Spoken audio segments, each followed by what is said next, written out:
Hello everyone, स्वागत है आप सभी का स्टडी राइज यूट्यूब चैनल पर। हमारी यूपी ट्रिपल एससी पैट की क्लासेस चल रही हैं, जिसमें आज हमने भारतीय इतिहास के मोस्ट इम्पॉर्टेंट 50 क्वेश्चन लिए हैं। लेकिन ये सिर्फ 50 क्वेश्चन ही नहीं, बल्कि एक प्रश्न में दो दो तीन तीन प्रश्न निकलते हैं, जिनको आज हम डिस्कस करेंगे। ठीक है, यानी कि 50 के डबल क्वेश्चन होने वाले हैं आज। तो चलिए फिर आज की वीडियो स्टार्ट करते हैं। तो ये है पार्ट नंबर फर्स्ट, सेकंड भी आएगा, ठीक है, उसमें सारा कंप्लीट हो जाएगा। तो ये है पार्ट नंबर फर्स्ट भारतीय इतिहास का।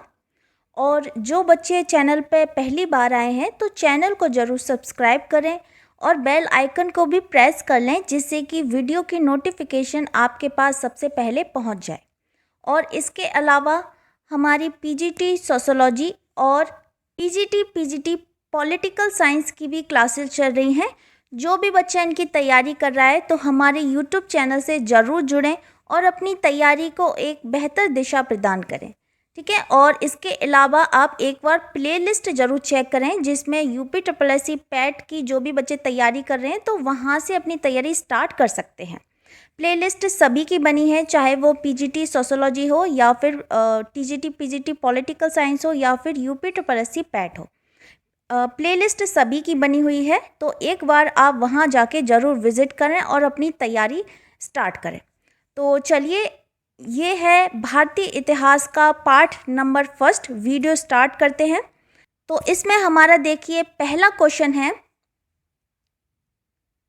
7वीं शताब्दी के प्रारंभ के साथ थानेश्वर और कन्नौज के सिंहासन पर कौन विराजमान हुआ? चंद्रगुप्त सेकंड, राजेंद्र चोल फर्स्ट, कृष्णदेव या फिर हर्षवर्धन? तो क्या है इसमें, 7वीं शताब्दी के प्रारंभ के साथ थानेश्वर और कन्नौज के सिंहासन पर कौन विराजमान हुआ था? ठीक है, तो देखो इसमें जो सही आंसर है वह है ऑप्शन नंबर डी, हर्षवर्धन। कौन? हर्षवर्धन। 7वीं शताब्दी के प्रारंभ के साथ थानेश्वर और कन्नौज के सिंहासन पर हर्षवर्धन विराजमान हुआ था। ठीक है, और इसी के शासनकाल में चीनी यात्री वैनसांग भी भारत आया था नालंदा में अध्ययन करने के लिए। ठीक है, तो इसमें जो सही आंसर है वह कौन सा है? Option number D. Next question, question number second, Bharat में फ्रांसीसी उपनिवेश की राजधानी क्या थी? कोचीन, पुडुचेरी, कालीकट या फिर गोवा?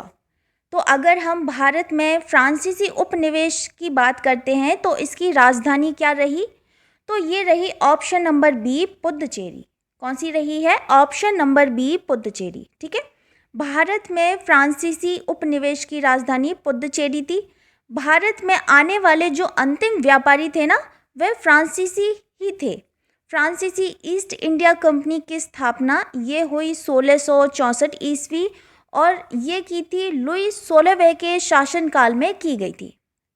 और अगर हम पहली फैक्ट्री की बात करते हैं, यानी फ्रांसीसियों ने 1668 में भारत में अपनी पहली फैक्ट्री की स्थापना की थी। ठीक है, इतनी बातें सारी क्लियर हो गई। तो देखिए इसमें जो सही आंसर है, क्या पूछा था, राजधानी क्या थी? तो वह थी option number B, Puducherry. Next question के ऊपर बढ़ते हैं, क्वेश्चन नंबर 3, शेरशाह की महानता किसमें निहित है? श्रेष्ठ जनरल होना, धर्मनिरपेक्ष अभिवृत्ति, हुमायूं पर जीत या फिर प्रशासनिक सुधार? तो क्या बोल रहा है क्वेश्चन, जो शेरशाह है उसकी महानता किसमें निहित है? तो देखिए शेरशाह की महानता उसके प्रशासनिक सुधारों के कारण है। किसके कारण है? प्रशासनिक सुधारों के कारण है। ठीक है, और उसने राजस्व संबंधी तथा कानूनों से संबंधित महत्वपूर्ण सुधार भी किए थे और उसने ग्रांड ट्रंक रोड का भी निर्माण करवाया था। किसने? शेरशाह सूरी ने। तो ये इसमें कुछ पॉइंट हो गए, आप नोट डाउन भी कर सकते हैं अगर चाहें तो। ठीक है, तो इसमें जो सही आंसर है वह है option number D. Next question की ओर बढ़ते हैं, क्वेश्चन नंबर 4, औपनिवेशिक भारत में भारतीय विधवाओं के लिए शारदा सदन स्कूल की स्थापना किसने की? इंपॉर्टेंट क्वेश्चन है। दयानंद सरस्वती ने, महादेव गोविंद रानडे ने, पंडिता रमाबाई ने या फिर सरोजनी नायडू ने? क्या बोल रहा है कि भारतीय विधवाओं के लिए एक शारदा सदन स्कूल की स्थापना किसने की थी? तो इसका आंसर बताइए किसने की थी? तो देखिए इसमें जो सही आंसर है वह ऑप्शन नंबर सी, पंडिता रमाबाई ने। किसने की? पंडिता रमाबाई ने। ठीक है। औपनिवेशिक भारत में भारतीय विधवाओं के लिए शारदा सदन स्कूल की स्थापना की थी पंडिता रमाबाई ने की थी। वे महाराष्ट्र के प्रतिष्ठित समाज सुधारिका और सामाजिक कार्यकर्ता थी। तो इसमें सही आंसर क्या है? ऑप्शन नंबर सी।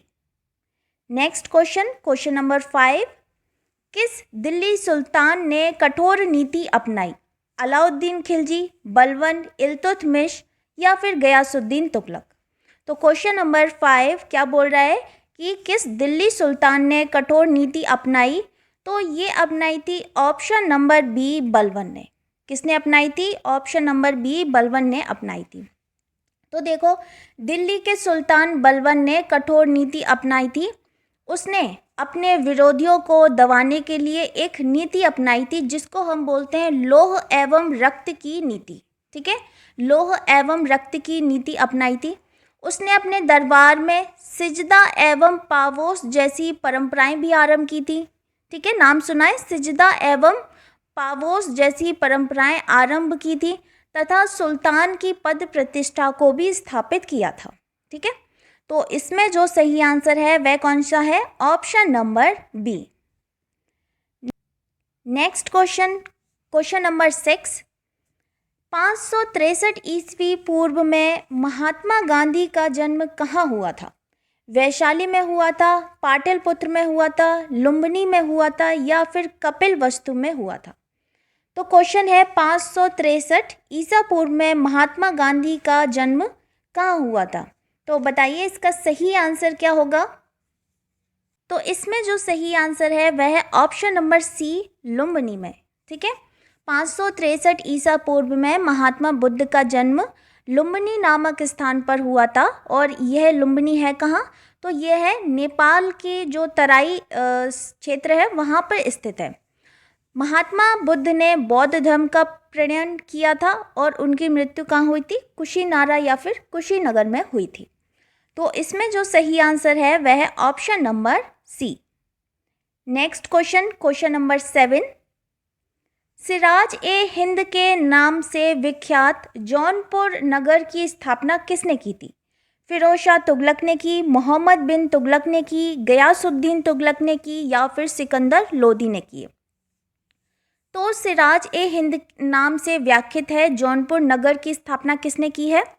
तो ये की थी फिरोज शाह तुगलक ने। किसने की थी? फिरोज शाह तुगलक ने की थी। सिराज ए हिंद के नाम से व्याख्यात जौनपुर नगर की स्थापना किसने की थी? फिरोज शाह तुगलक ने की थी।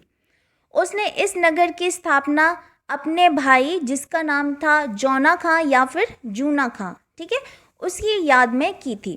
फिरोज शाह तुगलक को फतेहपुर हिसार, फतेहाबाद आदि नगरों की स्थापना का भी श्रेय किसको जाता है? तो फिरोज शाह तुगलक को जाता है। सही आंसर है इसमें option number A. Next question की ओर बढ़ते हैं, क्वेश्चन नंबर 8, निम्नलिखित में से किसे भारत में स्थानीय स्वायत्त शासन का जनक माना जाता है? Lord Mayo, Lord Ripon, Lord Lytton या फिर लॉर्ड कैनिंग? तो अगर हम भारत में स्थानीय स्वायत्त शासन की बात करते हैं तो इसका जनक किसको कहा जाता है? ये कहा जाता है option number B, Lord Ripon को। ठीक है, लॉर्ड रिपन को भारत में स्थानीय स्वायत्त शासन का जनक माना जाता है। रिपन के समय में ही वर्नाकुलर प्रेस एक्ट समाप्त किया गया था। याद रखना, जो रिपन है उसके समय में ही क्या हुआ था? वर्नाकुलर प्रेस एक्ट समाप्त किया गया था। और 1881 ईस्वी में नियमित जनगणना प्रारंभ की गई तथा इसी के शासन में प्रथम कारखाना अधिनियम 1881 भी पारित किया गया था। ठीक है, तो इसमें सही आंसर क्या है? Option number B. नेक्स्ट है क्वेश्चन नंबर 9, किस मुगल सम्राट के शासन के दौरान भारतीय मुगल चित्रों का उद्गम हुआ था? हुमायूं, अकबर, जहांगीर या फिर शाहजहां? तो किस मुगल सम्राट के शासन के दौरान भारतीय मुगल चित्रों का उद्गम हुआ था? तो ये हुआ था ऑप्शन नंबर ए, हुमायूं के समय में। ठीक है, भारतीय मुगल चित्रों का उद्गम मुगल शासक हुमायूं के समय हुआ था। यानी जो मुगल चित्रकला है उसका प्रारंभ हुमायूं ने किया था। उसने ईरान से अनेक चित्रकारों को भारत बुलाया। मुगल चित्रकला जहांगीर के समय अपने सबसे चरमोत्कर्ष पर थी। अगर हम मुगल चित्रकला की बात करते हैं तो सबसे ज़्यादा जो बड़ा है चित्रकला का, तो ये जहांगीर के समय में हुआ है। ठीक है, लेकिन स्टार्टिंग कहाँ से की, उद्गम कहाँ से हुआ, तो ये हुमायूं के समय से ही उद्गम इसका माना जाता है। तो इसमें जो सही आंसर है वह है option number A. Next question, question number 10। सबसे पहले भारत आने वाली यूरोपीय व्यापारी कौन थे? अंग्रेज, फ्रांसीसी, पुर्तगाली या फिर डच? तो सबसे पहले कौन भारत आने वाले यूरोपीय व्यापारी थे? तो ये थे ऑप्शन नंबर सी, पुर्तगाली। सबसे पहले कौन आए थे? पुर्तगाली आए थे। तो सबसे पहले भारत आने वाले यूरोपीय व्यापारी पुर्तगाली थे। उन्होंने 1498 ईस्वी में प्रथम पुर्तगीज तथा यूरोपीय यात्री वास्को डिगामा कालीकट बंदरगाह पर पहुंचा, जहां पर जो वहां का राजा था, स्थानीय राजा जमोरिन ने उसका स्वागत किया था। ठीक है, ये भी क्वेश्चन आ जाता है कि सबसे पहले कहाँ पर कौन से बंदरगाह पर कौन सा यात्री पहुंचा था, तो वो वास्को डिगामा। और उसका स्वागत कौन से राजा ने किया, तो वह किया था जमोरिन ने किया था। तो इसमें जो सही आंसर है वह है option number C. Next question की ओर बढ़ते हैं, क्वेश्चन नंबर 11। हड़प्पा सभ्यता के निम्नलिखित स्थलों में कौन सिंध में अवस्थित है? हड़प्पा है, मोहनजोदड़ो है, चहूदड़ो है या फिर कोटदीजी है? तो बताइए इसमें क्या बोल रहा है? हड़प्पा सभ्यता के निम्नलिखित स्थलों में कौन सिंध प्रांत में अवस्थित है? तो वैसे एक वीडियो डली है प्लेलिस्ट में जिसमें मैंने सिंधु घाटी सभ्यता के बारे में पढ़ाया है, तो आप वहाँ पे भी जाके चेक कर सकते हैं। उससे रिलेटेड जितने भी प्रश्न बनते हैं तो मैंने उसको वहाँ कवर कराया है। ठीक है, तो आप वो वीडियो भी चेक कर सकते हैं। तो इसमें देखिए क्या बोल रहा है, हड़प्पा सभ्यता के निम्नलिखित स्थलों में कौन सिंध में अवस्थित है? हड़प्पा है, मोहनजोदड़ो है, चहूदड़ो है या फिर कोटजी है? तो हड़प्पा ये पाकिस्तान के मोंटगोमरी ज़िले में स्थित है, जबकि मोहनजोदड़ो ये पाकिस्तान के लरकाना सिंध प्रांत में है, और जो चहूदड़ो है तथा कोटदीजी है ये भी पाकिस्तान के सिंध प्रांत में स्थित है। तो इसमें सही आंसर क्या होगा? Option number C 2, 3, 4। कौन सा है? ऑप्शन नंबर सी 2, 3 और 4। Next question, question number 12। Andhra Bhoj के नाम से विख्यात कृष्णदेव राय के दरबार में अष्टदिग्गज कौन थे?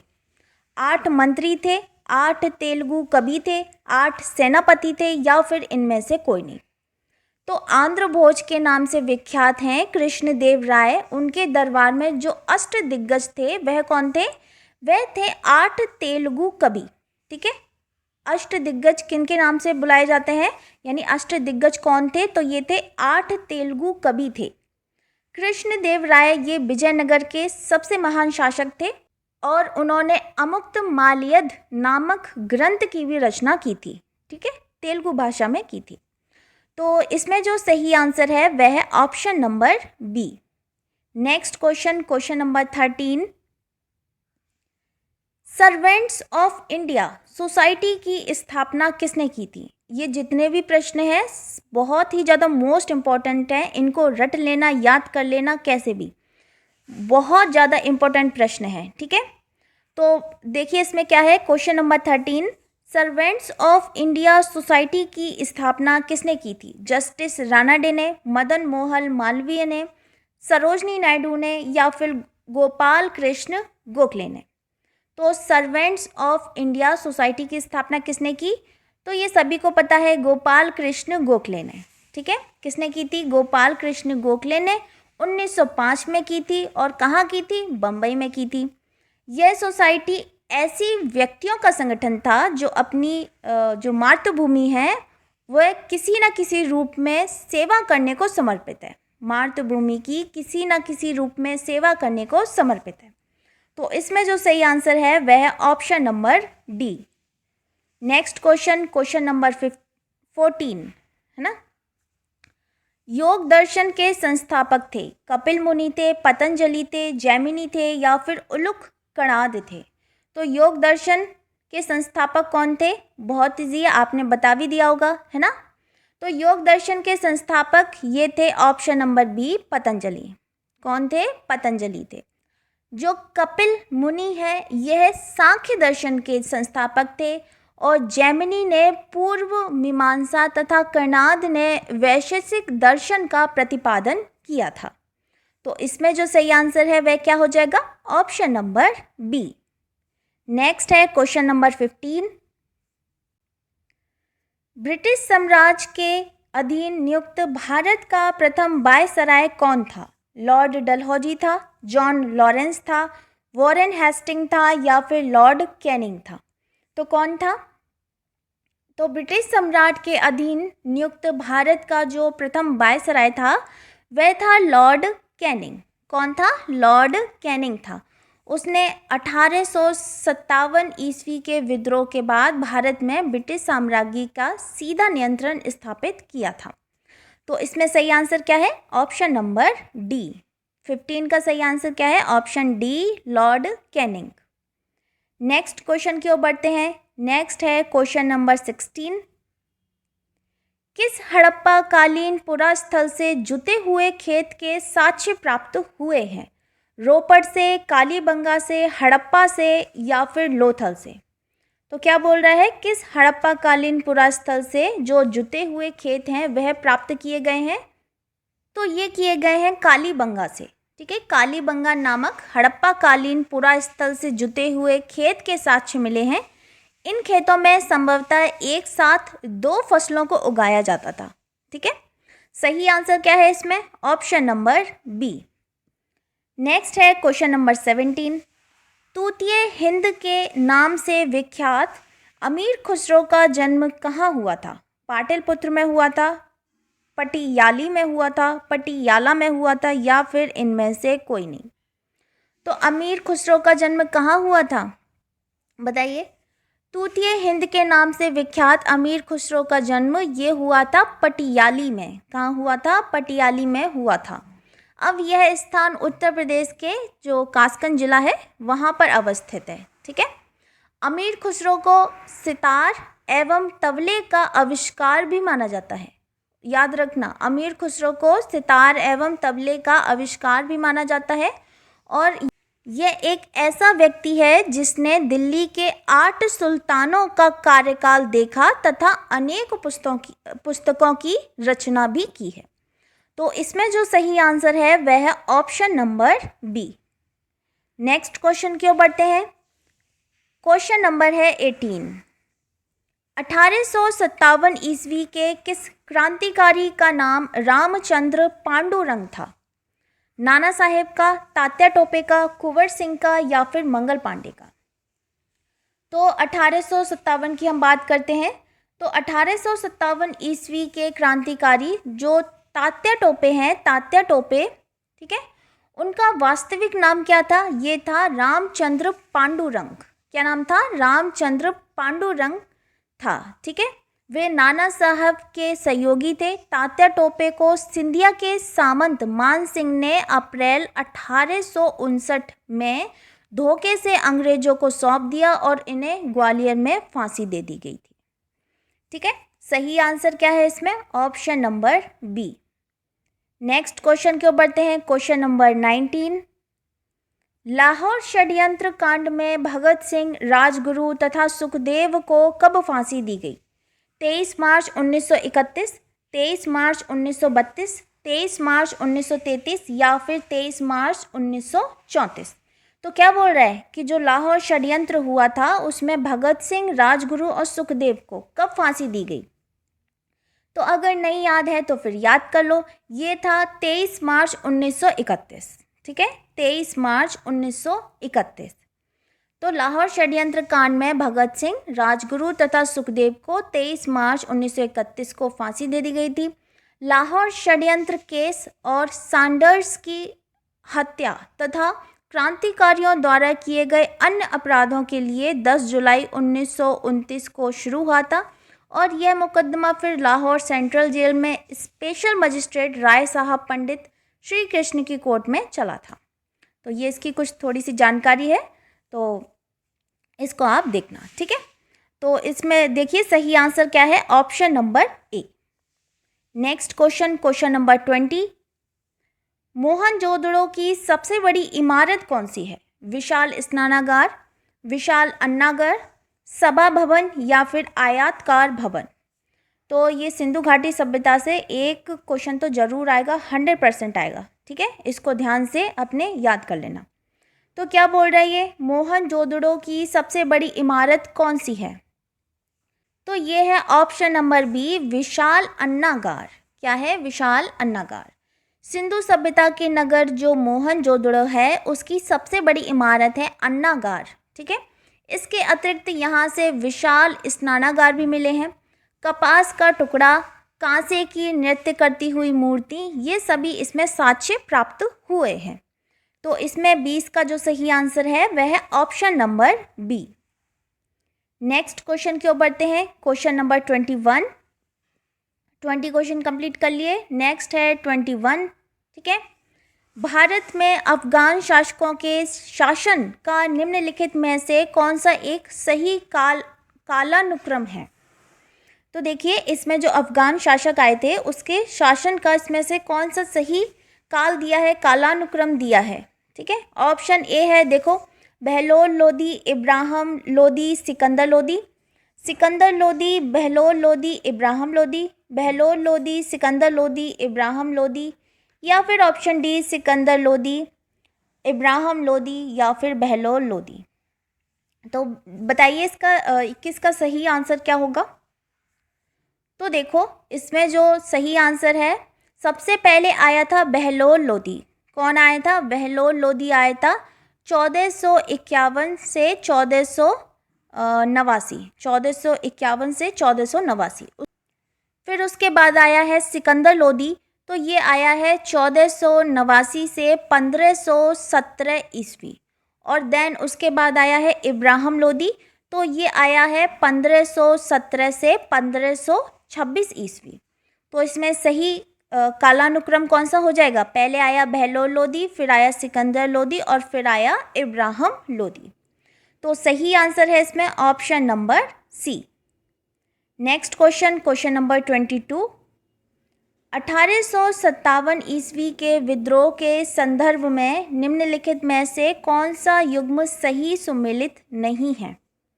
पहला दिया है जगदीशपुर कुंवर सिंह, दूसरा है बरेली खान बहादुर, तीसरा है कानपुर वक्त खां, या फिर चौथा है लखनऊ बेगम हजरत महल। तो इसमें क्या बोल रहा है? 1857 ईस्वी के विद्रोह में कौन सा इसमें से युग्म सही नहीं है? अगर जहाँ पर नहीं दिया होता है वहाँ या तो सर्कल कर लो या फिर अंडरलाइन कर लो, जिससे कि गलत नहीं होगा एग्जाम में, ठीक। तो देखो 1857 ईस्वी के विद्रोह के समय कानपुर में सैनिकों का नेतृत्व कौन कर रहा था? नाना साहब ने किया था, ना कि वक्त खां ने। वक्त खां दिल्ली में सिपाहियों का नेतृत्व कर रहे थे, इसलिए इसमें सही आंसर क्या है? कानपुर वक्त खां इसमें सही है, ठीक है। कौन सा इसमें मतलब सही नहीं दिया है तो वह दिया है ऑप्शन नंबर सी। सही आंसर है option number C. Next question है क्वेश्चन नंबर 23। स्वयं को सिकंदर ए सानी या दूसरा सिकंदर कहने वाला सुल्तान कौन था? मोहम्मद बिन तुगलक, बलबन, अलाउद्दीन खिलजी या फिर इल्तुतमिश? तो ये था option number C, Alauddin Khilji. कौन था? अलाउद्दीन खिलजी, ठीक है। अलाउद्दीन खिलजी ने सिकंदर ए सानी यानी कि दूसरा सिकंदर की इसने उपाधि धारण की थी और उसे अपने सिक्कों पर अंकित भी करवाया था। तो इसमें जो सही आंसर है वह क्या है? Option number C. Next question, question number 24।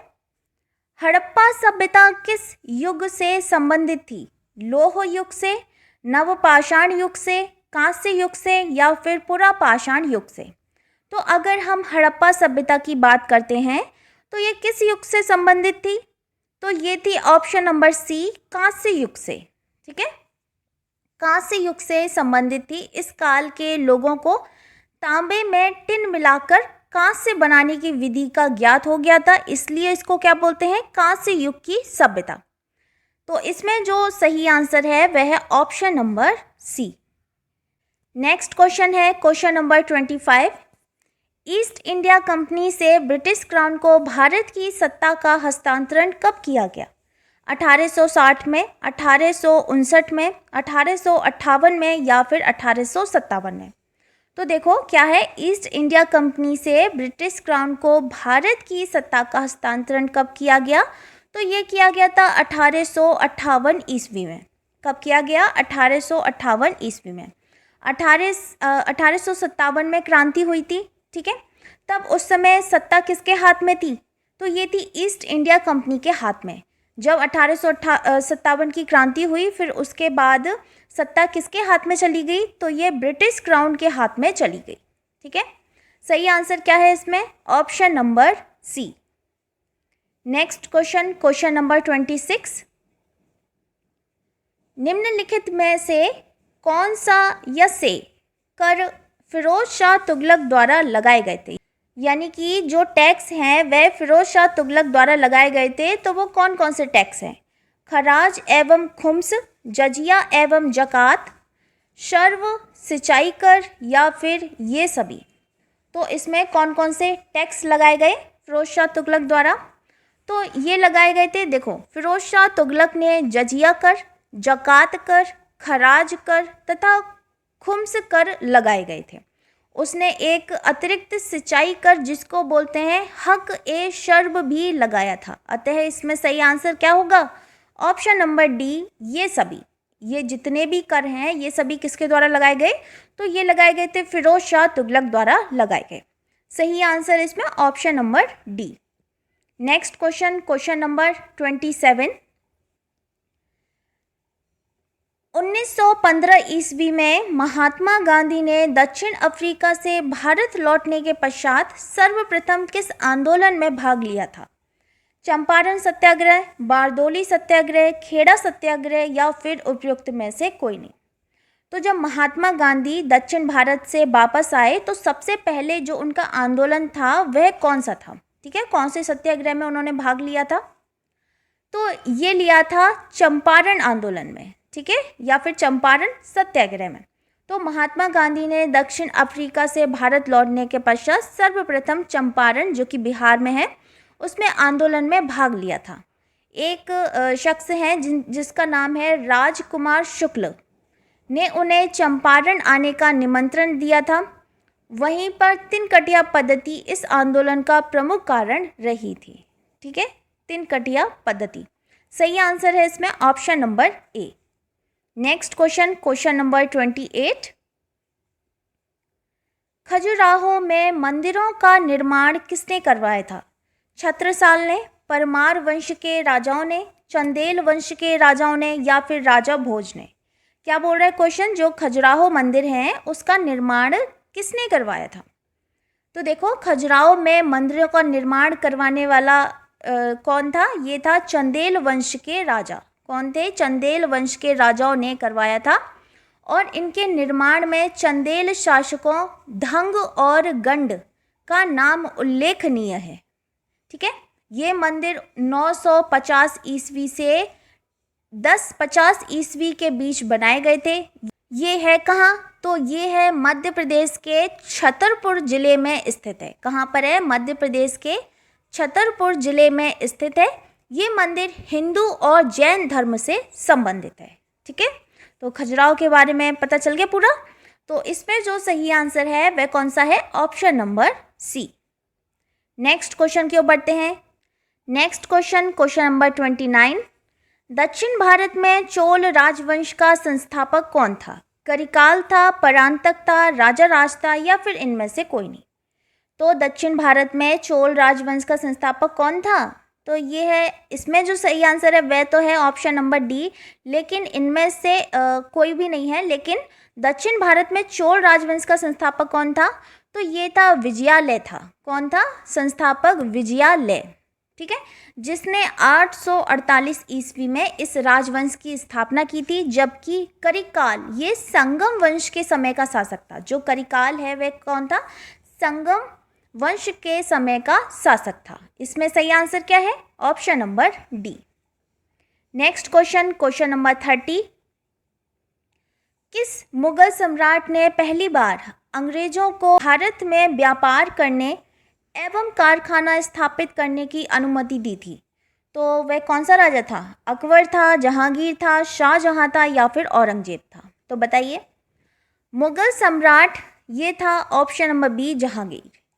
Mughal सम्राट जहांगीर ने पहली बार अंग्रेजों को भारत में व्यापार करने एवं कारखाना स्थापित करने की अनुमति दी थी। तो सर थॉमस रॉ जो आया था 1615 ईस्वी में, ठीक है, राजा जेम्स प्रथम के दूत बनकर भारत आया और जहांगीर से सूरत में कारखाना स्थापित करने की अनुमति प्राप्त की थी। सही आंसर इसमें क्या है? Option number B. Next question, question number 31। ये जितने भी क्वेश्चन हैं ये सारे मोस्ट इम्पॉर्टेंट क्वेश्चन हैं। आप इनको अच्छे से 2-3 बार देख लें वीडियो, इनको याद कर लें, ठीक है। तो जितने भी इसमें भारतीय इतिहास से जितने भी प्रश्न लिए हैं वह सभी मोस्ट इम्पॉर्टेंट है। ये पार्ट फर्स्ट है, एक वीडियो और आएगी सेकंड वाली, तो उसमें जितना भी कोर्स है, जितने भी क्वेश्चन बन सकते हैं वो सभी कवर हो जाएंगे, ठीक।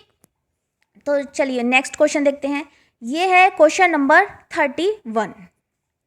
भारत में पशुपालन के प्राचीनतम साक्ष्य बागौर से प्राप्त हुए हैं, जबकि कृषि के प्राचीनतम साक्ष्य किस प्रागैतिहासिक स्थल से प्राप्त हुए हैं?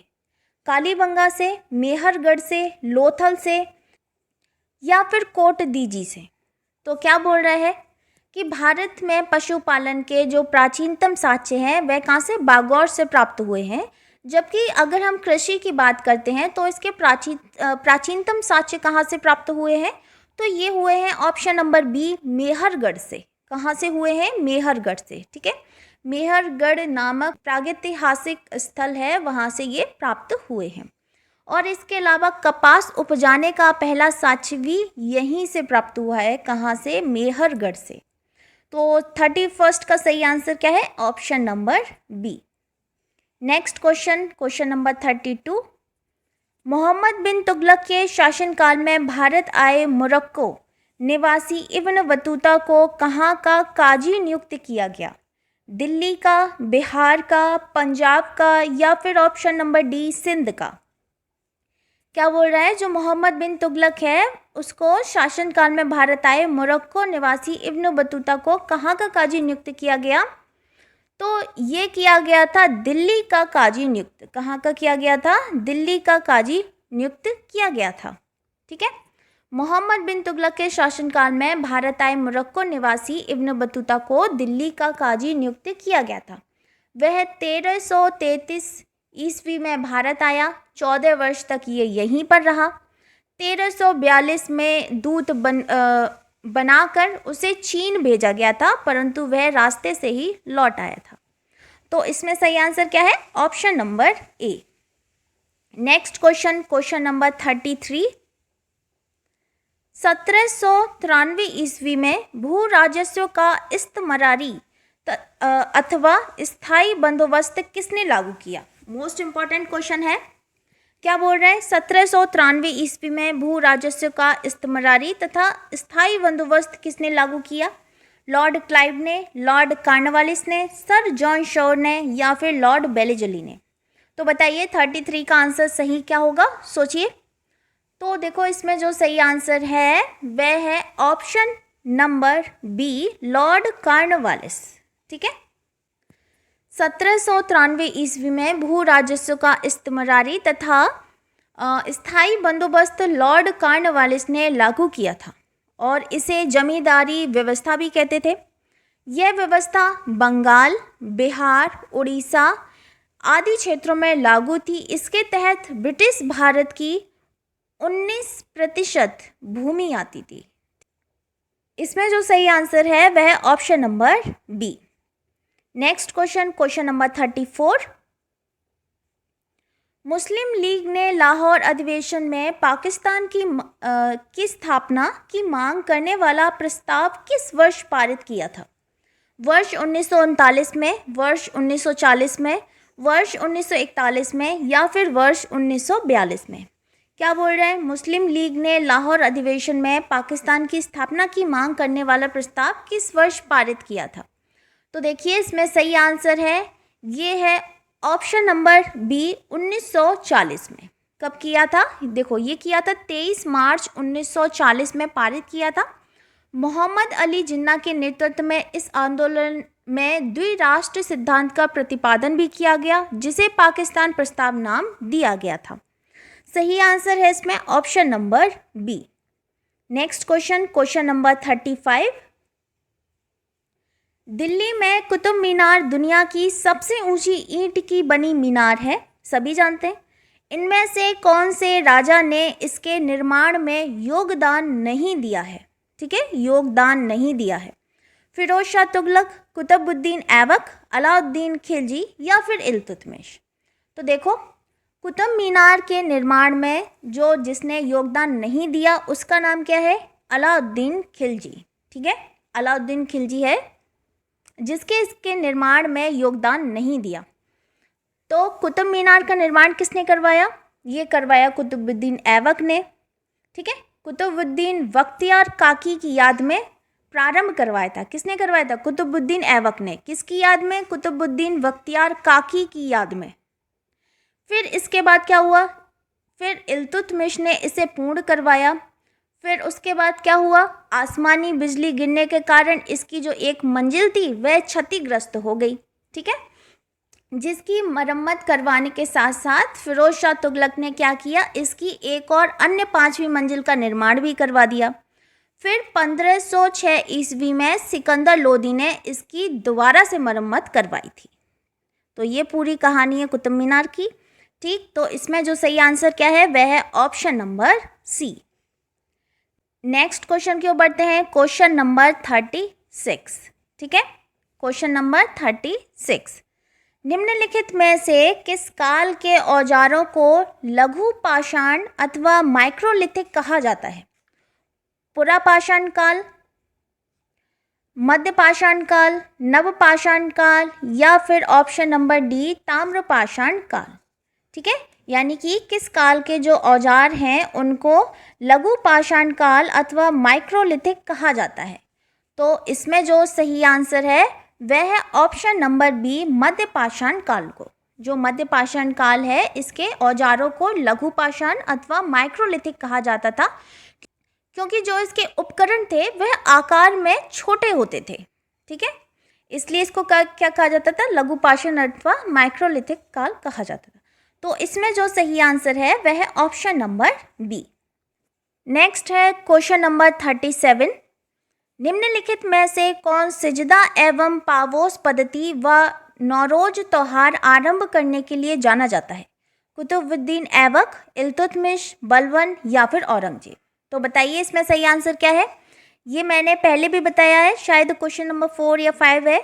तो उसमें मैंने क्या बताया था? उसने कठोर नीति अपनाई थी, है ना, लौह एवं रक्त की नीति अपनाई थी, सिजदा पावोस जैसी परंपराएं के भी आरंभ किया था उसने। तो वह कौन सा शासक था?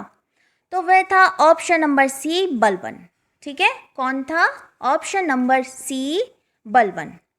तो देखो जो बलबन है वह सिजदा एवं पावोस पद्धति व नौरोज त्योहार किसने आरंभ किया था? बलबन ने किया था।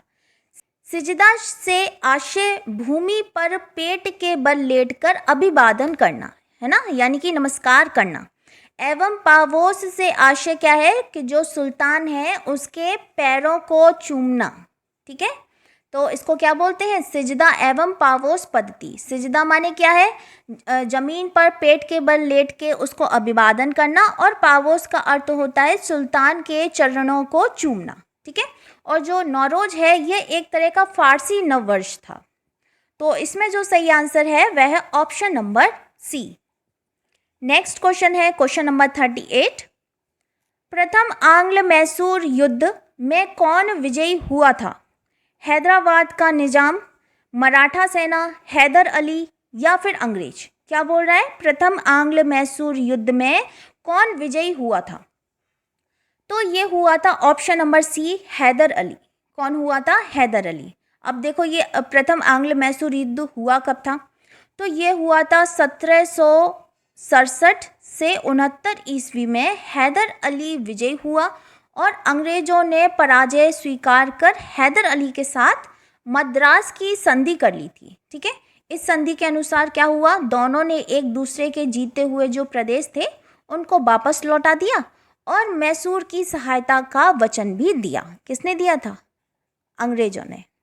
तो इसमें जो सही आंसर है वह है ऑप्शन नंबर सी।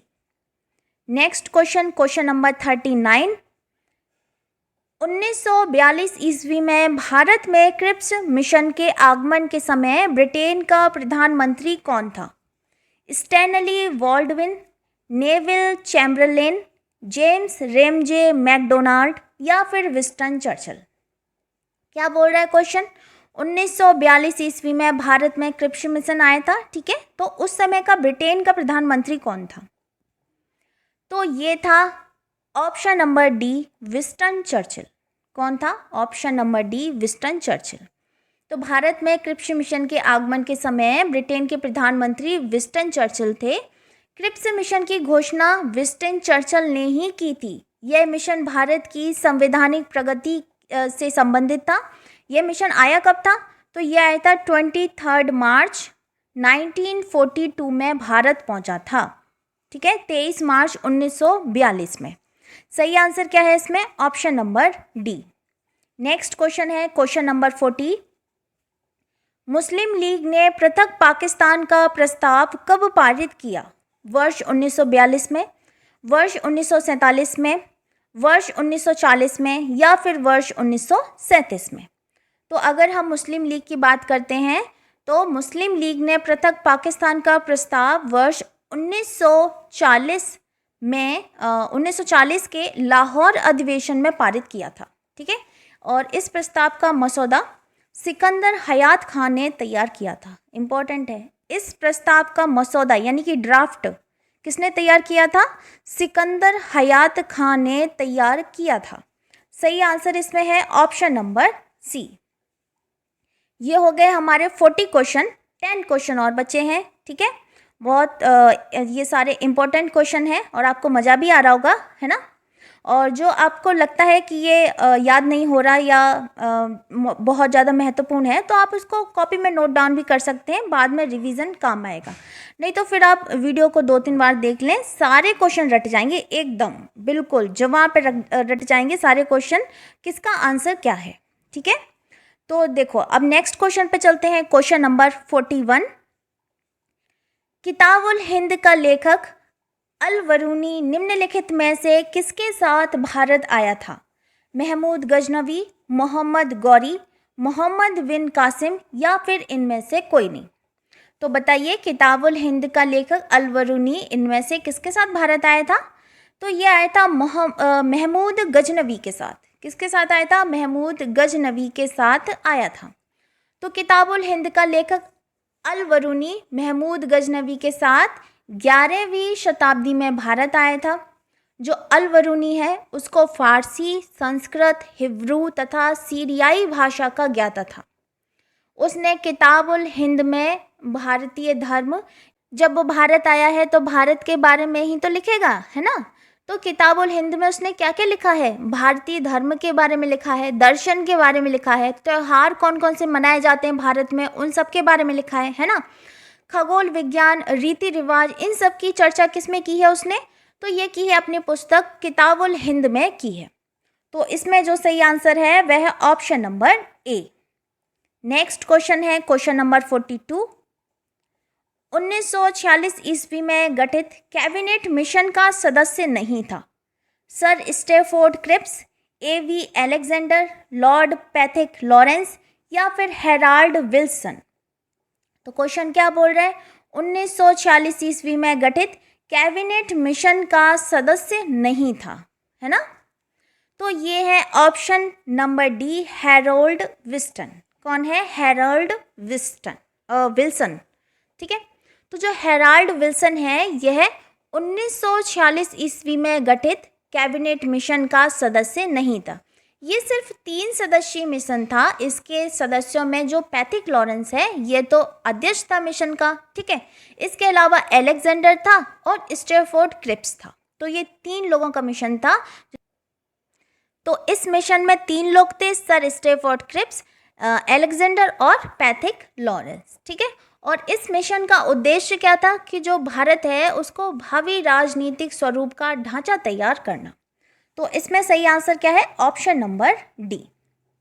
क्वेश्चन नंबर 43 है, 20 जून 1756 को ब्लैक होल घटना निम्नलिखित में से किसके शासनकाल में घटित हुई थी?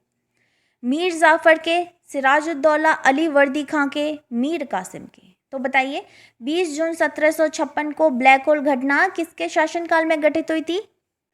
तो ये हुई थी ऑप्शन नंबर बी, सिराजुद्दौला के, ठीक है। हुआ यूं था कि 20 जून 1756 को ब्लैक होल की घटना सिराजुद्दौला के शासनकाल में घटित हुई थी, ठीक है। तो जो नवाब सिराजुद्दौला है वह दस्तक के दुरुपयोग अथवा कलकत्ता के किलेबंदी को लेकर अंग्रेजों से काफ़ी नाराज था। उसने क्या किया? एक छोटे से कमरे में 146 अंग्रेजों को बंद कर दिया, जिनमें से अगले दिन सिर्फ कितने बचे? 23 लोग ही जिंदा बचे थे। इसे ही क्या कहा जाता है? ब्लैक होल या फिर काल कोठरी की घटना, ठीक है। समझ में आ गया? काल कोठरी की घटना। सही आंसर क्या है इसमें? Option number B. Next question की ओर बढ़ते हैं। क्वेश्चन नंबर 44, सविनय अवज्ञा आंदोलन के रूप में महात्मा गांधी ने दांडी मार्च कब किया था?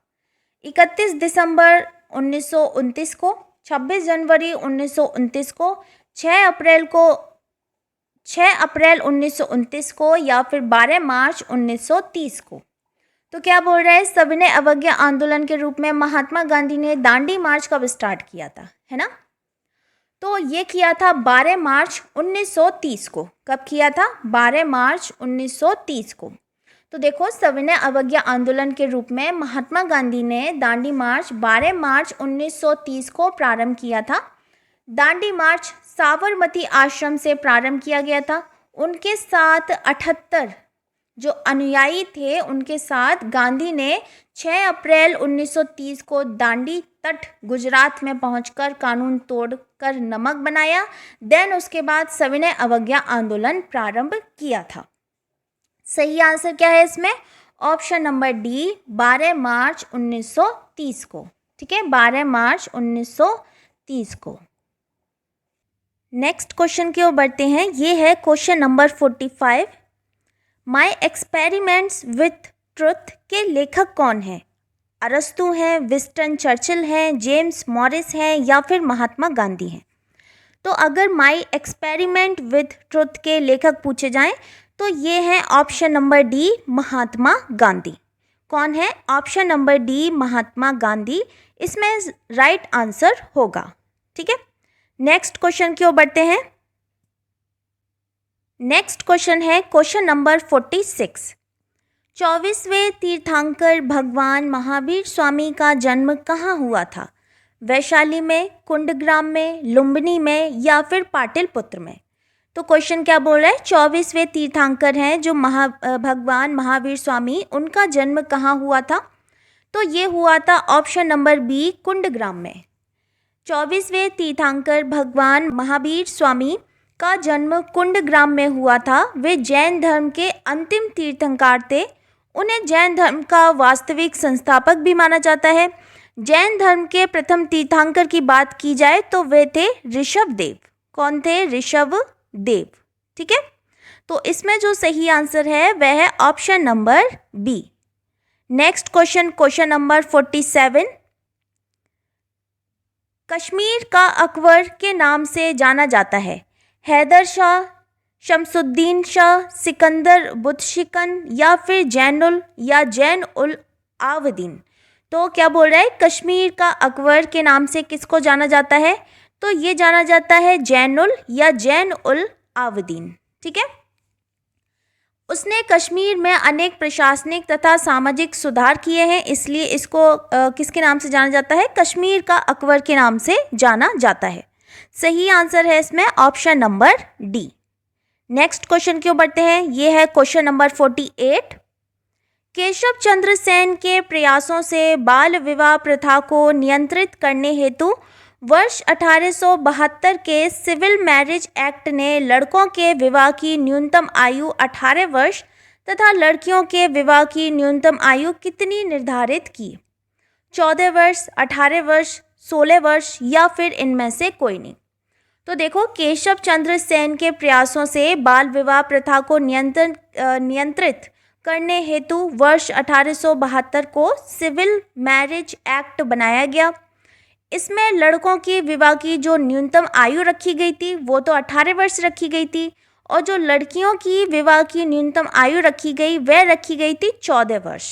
ठीक है, कितनी रखी गई थी? 14 वर्ष रखी गई थी। सही आंसर है इसमें option number A. Next question की ओर बढ़ते हैं। Question number 49। भक्ति आंदोलन का जन्मदाता किसे माना जाता है? शंकराचार्य को, निम्बार्काचार्य को, रामानुजाचार्य को या फिर माधवाचार्य को? तो भक्ति आंदोलन का जन्मदाता किसको माना जाता है? तो ये माना जाता है रामानुजाचार्य को। ठीक है, किसको माना जाता है? रामानुजाचार्य को माना जाता है। तो इसमें जो सही आंसर है वह है option number C. Next question और लास्ट क्वेश्चन है आज का, क्वेश्चन नंबर 50।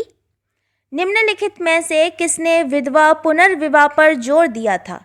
ईश्वर चंद्र विद्यासागर, गोपाल हरि देशमुख, दयानंद सरस्वती या फिर महात्मा गांधी? तो विधवा पुनर्विवाह के क्षेत्र में सर्वाधिक जिसका योगदान रहा है वह रहा है आचार्य ईश्वर चंद्र विद्यासागर का। ठीक है, उन्होंने 1000 हस्ताक्षरों से युक्त एक पत्र डलहौजी को भेजकर विधवा विवाह को कानूनी रूप देने का अनुरोध किया था। तो इसमें सही आंसर क्या हो जाएगा? Option number A. तो दोस्तों, ये थी आज की वीडियो जिसमें आज हमने 50 क्वेश्चन कवर किए हैं भारतीय इतिहास के, और ये था पार्ट नंबर 1। सेकंड भी आएगा। ठीक है, अगर वीडियो आपको पसंद आती है तो ज़्यादा से ज़्यादा इसको दोस्तों के साथ भी शेयर करें। मिलते हैं फिर नेक्स्ट वीडियो में, तब तक के लिए थैंक यू सो मच।